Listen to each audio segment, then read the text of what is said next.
Hi అందరికీ. ఈరోజు మరో వీడియోతో మీ ముందుకు వచ్చానండి. ఏం లేదు, ఈరోజు సండే కదా, దానికోసం అని బిర్యానీ చేస్తున్నాను అనమాట. అయితే బిర్యానీ రైస్ కొంచెం ఉంది, కొంచెం వైట్ రైస్ కూడా వండాను. అయితే అది బిర్యానీ మీకోసం ఈజీగా ఎలా వేయాలో చూపిద్దామని చెప్పేసి చేస్తున్నాను అనమాట. ఇక్కడ కొంచెం నెయ్యి అండ్ కొంచెం ఏమంటారు ఆయిల్ పోసాను. అందులో జీడిపప్పు కూడా వేసుకుంటే బాగుంటుంది. తర్వాత మనం మసాలాలు ఉంటాయి కదా, అవన్నీ వేసి పెట్టుకున్నాను అనమాట. వేసుకొని అవి కొంచెం ఫ్రై కాగానే అందులోనే పచ్చిమిర్చి అండ్ ఉల్లిపాయలు కూడా వేసి అవి కొంచెం ఫ్రై అయ్యే వరకు మంచిగా ఫ్రై చేసిన తర్వాత అందులోనే కొంచెం కొత్తిమీర, పుదీనా, అల్లం వెల్లిగడ్డ పేస్టు, కొంచెం ఉప్పు కూడా ఇందులోనే వేస్తాను అనమాట.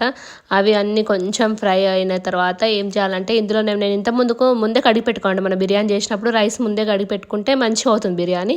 ఆ రైస్ కూడా ఇందులోనే వేసి కొంచెం సేపు ఫ్రై చేయాలి. అయితే మనం కడిగి పెట్టుకున్న బియ్యంలోనే మనకు ఎంత కావాలో, ఒక గ్లాస్కి 1.5 గ్లాస్కి నేను 3 గ్లాస్ వాటర్ పోసాను.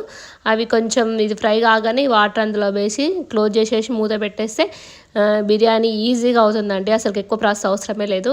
థ్యాంక్ యూ సో మచ్ అందరికీ. బాయ్.